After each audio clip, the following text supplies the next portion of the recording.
Hello, I'm Dr Gill Stevens. I'm the course director for the Diploma in Coaching at the Institute of Continuing Education.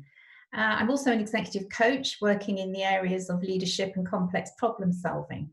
And the aim of this video is just to give you a brief insight into the world of coaching, both from a perspective of what coaching is, what are the skills and qualities, and thinking also about some of the challenges experienced coaches are facing during this time of the pandemic.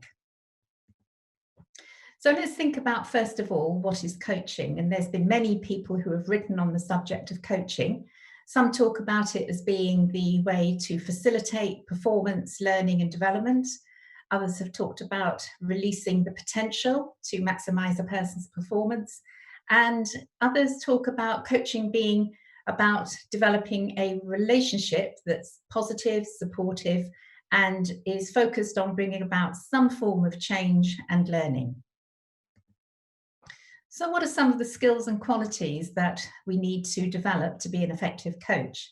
Well, as we know, coaching is built upon a strong relationship, and some of the qualities that that relationship shows is about building trust, establishing rapport, and the ability to show empathy.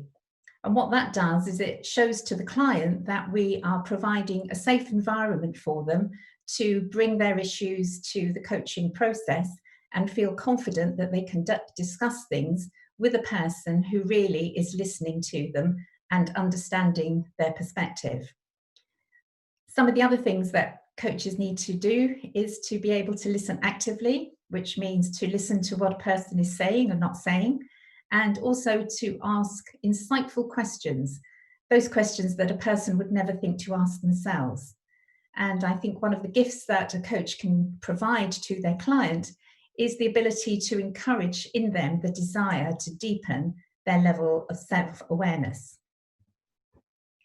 For experienced coaches, turning to some of the challenges that we're experiencing due to the pandemic, more often than not, I have preferred as a coach to coach people face to face, but now, of course, I can't do that and I'm having to coach people remotely.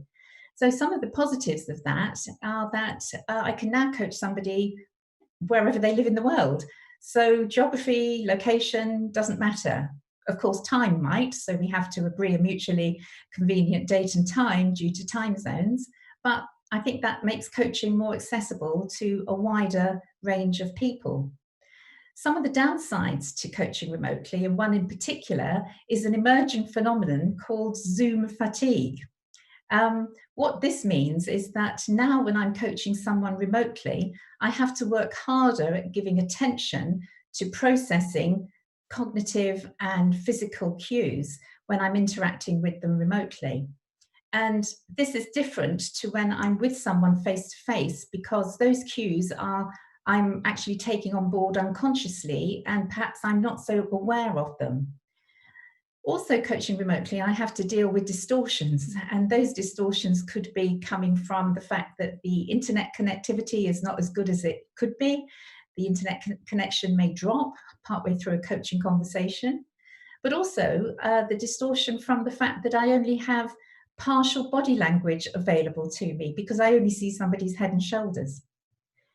But of course, there is help, and I'm sure that there'll be a lot of academic research being done on this. But some of the things that we can do as experienced coaches to overcome the issues of coaching remotely are to make the Zoom sessions shorter, perhaps build in timeout breaks, vary the sessions, so turning the camera on and off to be more like a telephone conversation, and think about the best time of day when the coaching can take place. And finally, when things don't go so right, as they probably inevitably will happen, then we can be kind to one another. Thinking about our professional development as a coach, we know that mental health issues are things that are being discussed more openly and more widely, which is a really good thing. So you could argue that now coaching is needed now more than ever. And interestingly, amongst coaches, we are talking about the fact that our clients are becoming more psychologically aware. They come to the coaching sessions in fact, knowing a lot more about the coaching process and understanding what coaching can do for them.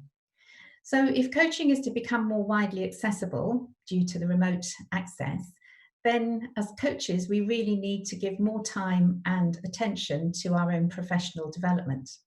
So, if you're new to coaching, you might think about taking the certificate in coaching. If you are an experienced coach who wants to deepen their coaching knowledge and understanding from a psychological perspective, you might consider the diploma in coaching. But either way, you can find me on the ICE website, and I look forward to hearing from you soon and to engage in some sort of conversation about your coach development journey. Thank you for listening.